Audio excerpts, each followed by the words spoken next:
30 मई और स्वागत है आपका करंट अफेयर के एमसीक्यू सेशन में। इस सेशन को स्टार्ट करने से पहले आपको बता दें कि एग्जामशाला को आप फॉलो कर सकते हैं वेरियस सोशल मीडिया साइट पर, जैसे कि टेलीग्राम्स, इंस्टाग्राम और फेसबुक, जहां पर मिलेंगे आपको डेली अपडेट। और ये अपडेट आपकी एग्ज़ाम के पॉइंट ऑफ व्यू से काफ़ी इंपॉर्टेंट होंगे। तो चलिए स्टार्ट करते हैं आज का ये सेशन। ये सेशन स्टार्ट करने से पहले आपको 5 क्वेश्चन दे रहे हैं। ये 5 क्वेश्चंस आपको अटेम्प्ट करने हैं। तो यहाँ पर पहला क्वेश्चन है, आपको बताना है जवाहरलाल नेहरू बोटेनिकल गार्डन ये कौन से राज्य में स्थित है। सेकंड क्वेश्चन में आपको बताना है कि गागा वाइल्ड लाइफ सेंचुरी कहाँ पर है। थर्ड क्वेश्चन में आपको बताना है नागार्जुन सागर डैम, ठीक है, ये किस राज्य में स्थित है। फोर्थ क्वेश्चन में आपको बताना है कि इंटरनेशनल मैरीटाइम ऑर्गेनाइजेशन का हेडक्वार्टर कहाँ पर है। फिफ्थ क्वेश्चन में आपको बताना है कि कोलेरू लेक ये कौन से राज्य में स्थित है। फर्स्ट क्वेश्चन की तरफ बढ़ते हैं। यहाँ पर फर्स्ट क्वेश्चन में आपको बताना है, देखिए, central institute of plastic engineering and technology, इसका नाम अभी बदल कर क्या कर दिया गया है। तो देखिए, उसका नाम बदल कर दिया गया है central institute of petrochemicals engineering and technology, ठीक है।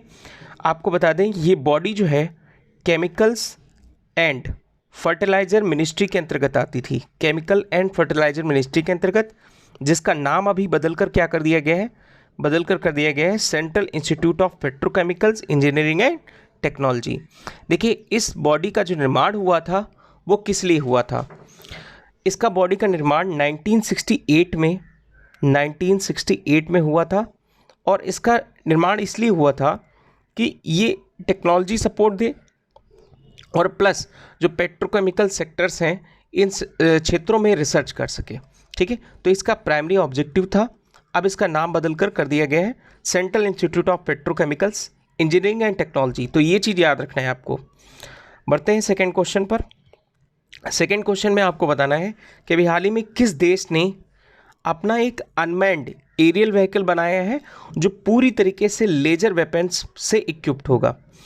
तो इसका सही आंसर क्या लग रहा है आपको।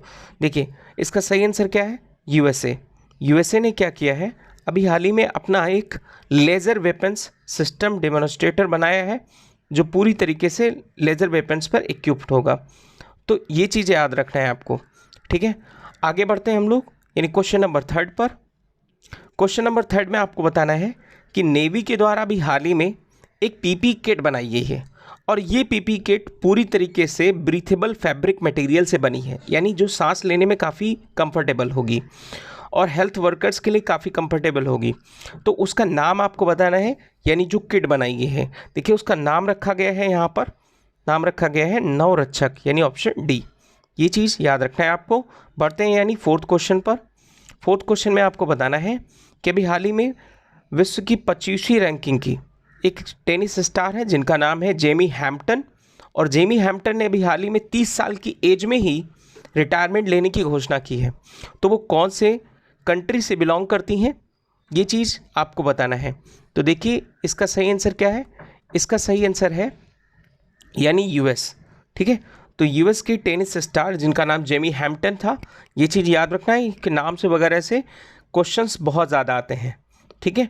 बढ़ते हैं हम लोग यानी फिफ्थ क्वेश्चन की तरफ। तो फिफ्थ क्वेश्चन में आपको बताना है कि कौन से राज्य ने अभी हाल ही में 1100 रेयर प्लांट की अभी हाल ही में एक लिस्ट जारी की है और ये लिस्ट जो पूरी तरीके से एक्सटिंक्शन यानी विलुप्त हैं या संकटग्रस्त हैं उन प्लांटों की है, ठीक है। तो ये चीज़ आपको बताना है। इसका सही आंसर देखिए क्या है, इसका सही आंसर है उत्तराखंड। उत्तराखंड सरकार ने भी हाल ही में 1100 रेयर प्लांट जो है जारी किए हैं जो संकटग्रस्त हैं या विलुप्त हो चुके हैं।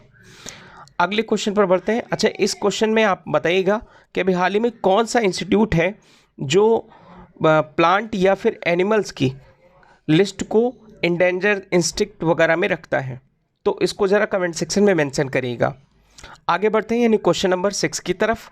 तो क्वेश्चन नंबर 6 में आपसे पूछा है, इसमें आपको बताना है कि बोटेनिकल सर्वे ऑफ इंडिया जिसकी एक साइंटिस्ट टीम ने अभी हाल ही में 3 प्लांट नए डिस्कवर किए हैं जिनका नाम है यूजेनिया, जिंथोलेमस, उसके बाद मेमीसाइलोन। तो ये आपको बताना है यहाँ पर ये 3 प्लांट किसकी साइंटिस्ट टीम ने अभी खोजे हैं। तो देखिए, इसका सही आंसर है क्या, के ए सुजाना ने अभी हाल ही में 3 प्लांट की नई स्पीसीज खोजी हैं, और ये जो 3 नई प्लांटों की स्पीसीज खोजी हैं ये वेस्टर्न घाट, केरला और तमिलनाडु में खोजी हैं। तो चलिए एक क्वेश्चन बताइए ज़रा कि जो वेस्टर्न घाट है वो कितने राज्यों में लगता है, और वेस्टर्न घाट और ईस्टर्न घाट का जो मिड पॉइंट है उसे हम लोग क्या कहते हैं, ज़रा कमेंट सेक्शन में मेंशन करिएगा। आगे बढ़ते हैं यानी क्वेश्चन नंबर 7 की तरफ। तो क्वेश्चन नंबर 7 में आपको बताना है कि अभी हाल ही में लोकसभा स्पीकर कौन है? लोकसभा स्पीकर, जी हाँ, ओम बिरला। ठीक है, ओम बिरला ने अभी हाल ही में क्या किया है, एक डीलिमिटेशन कमीशन फॉर्म किया है। ये आपको बताना है कि कितने राज्यों के लिए होगा। तो देखिए यहाँ पर 4 राज्य और 1 केंद्र शासित प्रदेश के लिए डीलिमिटेशन कमीशन बनाया गया है। तो सबसे पहले हम लोग यहाँ पर, इसका आंसर ए है। अब हम यहाँ पर जान लेते हैं कि डीलिमिटेशन कमीशन क्या होता है।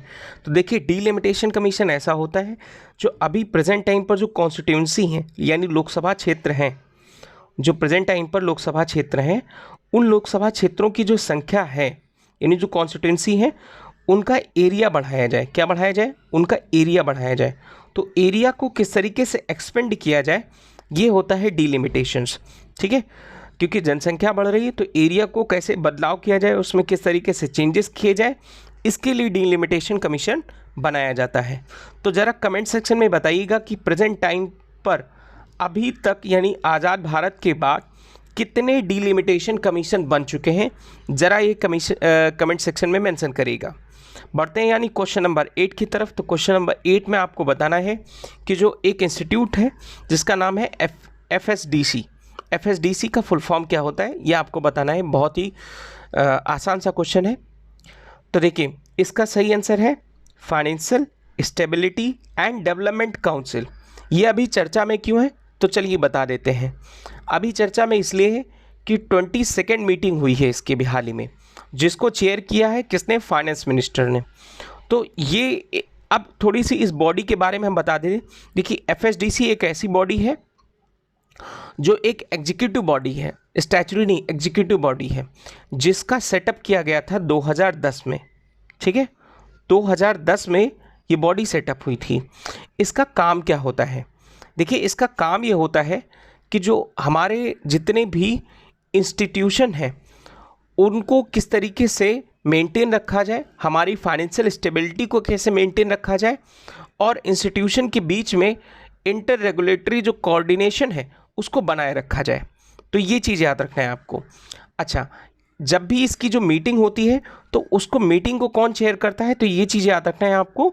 मीटिंग को चेयर करते हैं कौन? Finance minister. ठीक है, बढ़ते हैं हम लोग अगले क्वेश्चन पर यानी क्वेश्चन नंबर 9 की तरफ। तो क्वेश्चन नंबर 9 है हमारा। इसमें आपको बताना है कि लॉरेंस डेविड कर्मर, ये भी हाल ही में इनका देहांत हो गया। तो ये कौन से प्रोफेशन से थे? देखिए ये कौन से प्रोफेशन से थे ये आपको बताना है। तो देखिए इसका सही आंसर क्या है? इसका सही आंसर है ये एक लेखक थे। देखिए ये एक यूएस बेस मतलब एक लेखक थे, जिन्होंने लेखक भी थे, प्ले राइटर भी थे, फिल्म प्रोड्यूसर भी थे, और यूएस में जो एड्स पीड़ित लोग हैं उनके साथ जो दुर्व्यवहार किया जाता था उसके टाइम पर उन्हें दुर्व्यवहार ना किया जाए तो उनके लिए एक कैंपेन चलाया था। इवन एलजीबीटी कम्युनिटी के लिए भी इन्होंने काफ़ी योगदान दिया है। ठीक है, तो ये चीज़ याद रखना है। बाकी इनके प्रोफेशन ना याद रहें तो ये ज़रूर याद रखना है ये कौन से क्षेत्र से जुड़े हैं थे, और इनके कार्य नहीं याद रखने की ज़रूरत है कोई खास। आगे बढ़ते हैं यानी क्वेश्चन नंबर 10 की तरफ। तो क्वेश्चन नंबर 10 में आपको बताना है कि कौन से राज्य ने भी अनाउंस किया है कि वो हर्बल रोड प्रोजेक्ट डेवलप करेगा। तो हर्बल रोड प्रोजेक्ट क्या है, पहले ये चीज़ बता देते हैं।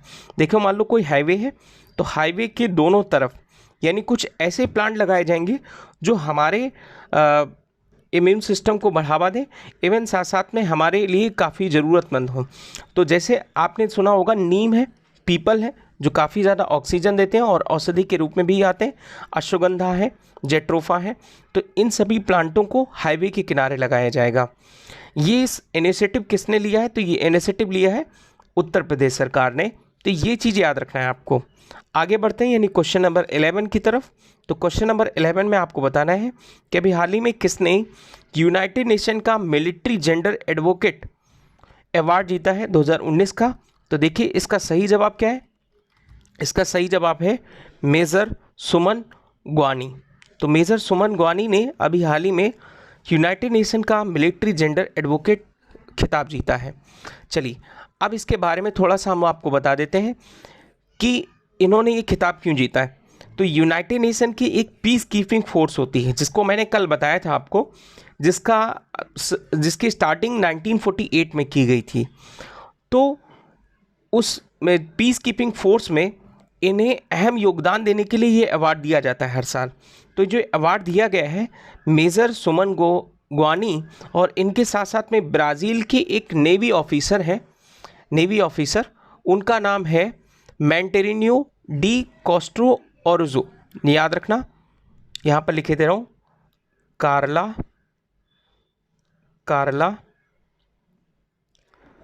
मैंटेरिनियो डी कास्टो ओर्जो। ठीक है, तो ये चीज़ याद रखना है आपको। आगे बढ़ते हैं यानी क्वेश्चन नंबर 12 पर। तो क्वेश्चन नंबर 12 है, इसमें आपको बताना है कि एफडीआई अभी हाल ही में इंडिया में बढ़ गया है पिछले 4 सालों में कि कितना % बढ़ा है। ठीक है, ये चीज़ आपको बताना है। तो देखिए इसका सही जवाब है कितना, 18%। तो इंडिया में आपको बता दें कि इंडिया में जो भी एफडीआई की इन्वेस्टमेंट रिपोर्ट होती है, तो वो इन्वेस्टमेंट रिपोर्ट किसके द्वारा जारी की जाती है। देखिए ये इन्वेस्टमेंट रिपोर्ट जारी की जाती है DPIIT। इसका फुल फॉर्म बताइए ज़रा, DPIIT का फुल फॉर्म क्या होता है। तो देखिए DPIIT का फुल फॉर्म होता है department for promotion of industry and internal trade. ठीक है, ये इसका फुल फॉर्म होता है। और ये जो DPIIT है, ये DPIIT को क्या किया जाएगा, इसने भी हाल ही में रिपोर्ट निकाली है कि जो इंडिया में इन्वेस्टमेंट है वो 18% बढ़ गया है, और इंडिया में अभी तक 4 सालों में $36 बिलियन का, जी हाँ, $36 बिलियन का अभी हाल ही में निवेश आया है। और सबसे ज़्यादा एफडीआई इन्वेस्टमेंट में इंडिया में कौन सा देश आगे रहा है, तो ये चीज़ याद रखना है आपको। तो उसमें सिंगापुर का स्थान सबसे ज़्यादा सर्वोत्तम रहा है। ठीक है, तो चलिए इसमें एक कमेंट सेक्शन में बताइएगा कि वर्ल्ड में जो एफडीआई इन्वेस्टमेंट रिपोर्ट है वो किसके द्वारा जारी की जाती है। ठीक है, वर्ल्ड एफडीआई इन्वेस्टमेंट रिपोर्ट किसके द्वारा जारी की जाती है, ये आपको बताना है। आगे बढ़ते हैं यानी क्वेश्चन नंबर 13 पर। तो क्वेश्चन नंबर 13 में आपसे पूछा है कि अभी हाल ही में इंडियन गवर्नमेंट ने किस चीज़ पर अपना जो बैन लगाया था एक्सपोर्ट के लिए वो हटा लिया है। तो देखिए इसका सही आंसर क्या है, एक्टिव फार्मास्यूटिकल्स इंडिग्रेंट जो थे उनके लिए अभी हाल ही में बैन क्या कर लिया गया, हटा लिया गया है।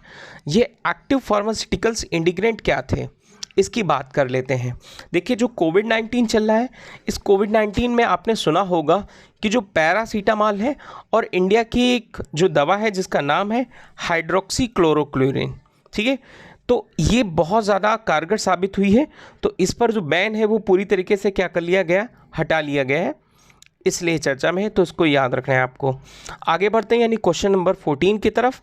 तो क्वेश्चन नंबर 14 में आपसे पूछा है कि अभी हाल ही में कौन से ऑर्गेनाइजेशन ने एक पाई यानी PAI नाम याद रखना है, पाई, एक आर्टिफिशियल इंटेलिजेंस बेस्ड एक चैटबोट तैयार किया है। चैटबोट आपको पता होगा, जब किसी भी आप वेबसाइट पर जाते हैं तो वहाँ पर आपको कौन सी जानकारी चाहिए आप उसमें चैट के साथ आप जानकारी ले सकते हैं। तो ये किसके द्वारा लॉन्च किया गया है, तो ये लॉन्च किया गया है अभी हाल ही में NPCI के द्वारा यानी national payment corporation of India के द्वारा। National payment corporation of India के द्वारा हम बता दें आपको कि ये एक ऐसी बॉडी है जिसका इस्टेब्लिशमेंट यानी रिटेल पेमेंट को रेगुलेट करने के लिए किया गया था। NPCI एक ऐसी बॉडी है, नॉन प्रॉफिट ऑर्गेनाइजेशन बॉडी, याद रखना है नॉन प्रॉफिट ऑर्गेनाइजेशन बॉडी है। और NPCI कौन कौन सी चीज़ें रेगुलेट करती है, ज़रा ये कमेंट सेक्शन में बताएंगे क्या कि NPCI कौन कौन सी चीज़ें रेगुलेट करती है। चलिए कमेंट सेक्शन में मेंशन करिए कि कौन कौन सी चीज़ें रेगुलेट करती हैं।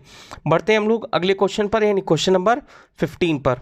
तो क्वेश्चन नंबर 15 में आपको बताना है कि इंटरनेशनल मिसिंग चिल्ड्रन डे ये हर साल जो ऑब्जर्व किया जाता है वो कौन सी तारीख को किया जाता है? तो देखिए इसका सही जवाब है 25 मई, यानी हर साल 25 मई की तारीख को international missing children day observe किया जाता है। ठीक है, तो आज थे ये 15 MCQ। अब हम लोग डिस्कस कर लेते हैं वो MCQ जो मैंने आपको दिए थे अटेम्प्ट करने के लिए। तो आई होप आपने अटेम्प्ट कर लिए होंगे। तो बढ़ते हैं हम लोग यानी पहले क्वेश्चन की तरफ। तो यहाँ पर पहला क्वेश्चन मैंने आपसे पूछा था कि जवाहरलाल नेहरू बोटेनिकल गार्डन कौन से राज्य में स्थित है? तो देखिए ये राज्य में स्थित है गंगटोक यानी सिक्किम में। ठीक है, तो ये याद रखना है आपको, ये कौन से राज्य में स्थित है? तो सिक्किम राज्य में स्थित है। ठीक है, आगे बढ़ते हैं। गागा वाइल्ड लाइफ सेंचुरी आपको बताना है कि गागा वाइल्ड लाइफ सेंचुरी कहाँ पर है। तो देखिए गागा वाइल्ड लाइफ सेंचुरी जो है वो गुजरात में है। ठीक है, ये याद रखना है आपको। ठीक है, थर्ड क्वेश्चन में आपको बताना है कि नागार्जुन सागर डैम्स कहाँ पर है? तो देखिए नागार्जुन सागर डैम्स आंध्र प्रदेश में है। ठीक है, याद रखना है आपको कहाँ पर है? आंध्र प्रदेश में। और ये कौन से रिवर पर है? तो ये भी याद रखना है आपको, ये है कृष्णा रिवर पर। ठीक है, आगे बढ़ते हैं यानी क्वेश्चन नंबर 4 पर। तो क्वेश्चन नंबर 4 में आपको बताना है कि इंटरनेशनल मैरीटाइम ऑर्गेनाइजेशन का हेडक्वार्टर कहाँ है?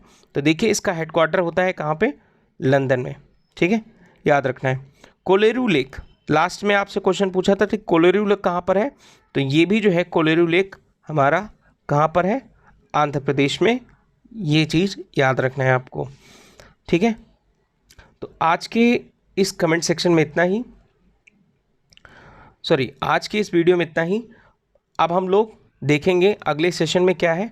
तो अगर अभी तक आपने एग्ज़ामशाला को टेलीग्राम पर फॉलो नहीं किया है तो इसका लिंक यहाँ पर दिया है, इसको फॉलो कर लीजिए। And thank you for listening. God bless you all.